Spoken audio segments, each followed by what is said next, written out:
High school road ते दरगाह बाज़ारी भरिसां कार मां औरत ऐं मर्द जा गोलियूं लॻल लाश हथाया आहिनि। ठट्टो मां अवां सां ख़बर शेयर कयूं पिया। नौजवान जी सुञाणप सजावल वासी अलाडिनो पली जो तौरु कई वई। औरत जी सुञाणप लाइ नादरा खां मदद वरिती वेंदी, पुलिस जो चवणु आहे। नौजवान ऐं औरत खे मथे में गोलियूं हणी क़तल कयो वियो आहे। लाश पोस्टमार्टम लाइ अस्पताल मुंतक़िल कया विया आहिनि।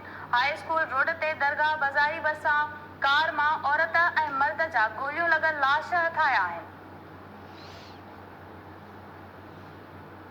नौजवान जी सुञाणप सजावल वासी अलाडिनो पली जो तौरु कई वई आहे, जॾहिं त औरत जी सुञाणप लाइ नादरा खां मदद वरिती वेंदी।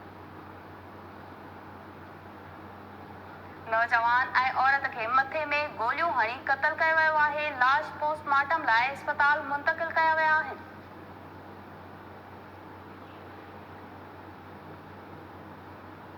ठट्टो मां खे ख़बर ॾियूं पिया। ठट्टो जे हाई स्कूल वटि नौजवान मर्द ऐं औरत जा गोलियूं लॻल लाश हथाया आहिनि।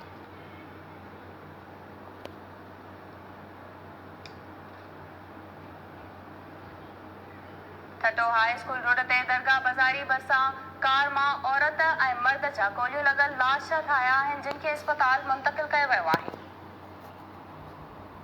वधीक अपडेट मालूम कंदासीं। असां सां टेलीफोन लाइन ते मौजूद आहे KTN न्यूज़ जो रिपोर्टर महबूब रोही। जी महबूब रोही, वधीक अपडेट कजो। जो हाई स्कूल रोड ते ये अफसोसनाक वाक़ियो सुबुह सवेर पेश आयो आहे, जंहिंमें हिकु औरत आहे ऐं हिकु मर्द, उन जा लाश जेके आहिनि छटे हाई स्कूल वारे रोड ते दरगाह बुखारी बाबा वटि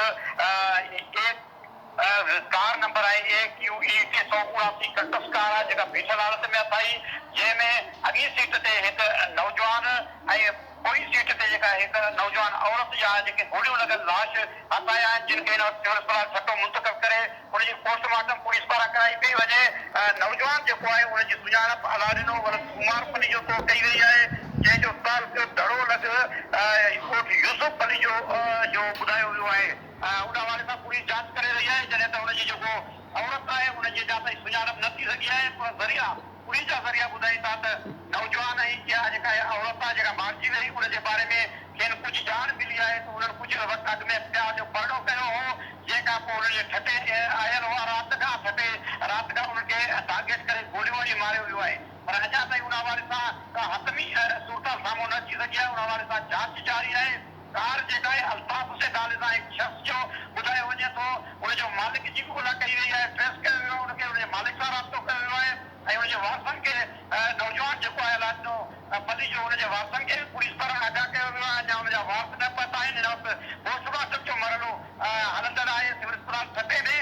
पुलिस जेका इब्तिदाई जांच दौरान पुलिस जी चवाणी आहे त वेझे खां गोलियूं लॻल आहिनि ॿिन्ही ॼणनि खे, ऐं बिल्कुलु ॿिन्ही खे वेझे खां गोलियूं लॻियूं आहिनि, जंहिं बिल्कुलु वेझो अची उन्हनि खे जेका आहे 9 mm जा फायर थियल आहिनि, जंहिंजा पुलिस हथ करे वरिता आहिनि।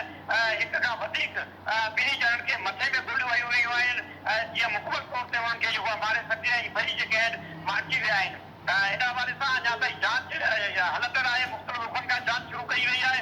हतमी तौर ते अञा सूरत साम्हूं अची न सघी आहे, पर नौजवान अलाडिनो पली जो तौरु जी सुञाणप थी आहे ऐं औरत जी अञा ताईं सुञाणप न थी सघी आहे। हिन हवाले सां ॻोल्हा कई पई वञे, जांच कई पई वञे। ॿिन्ही जा लाश हिन वक़्तु सिविल अस्पताल ठट्टो में पोस्टमार्टम कराया पिया वञनि। जी महबूब रोही, अपडेट करण लाइ अवां जी महिरबानी।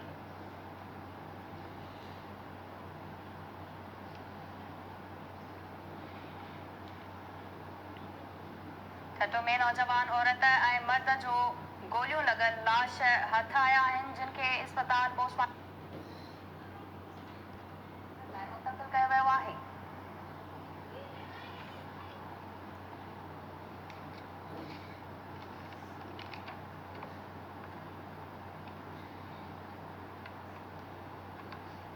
नासिन BM ख़बर अवां खे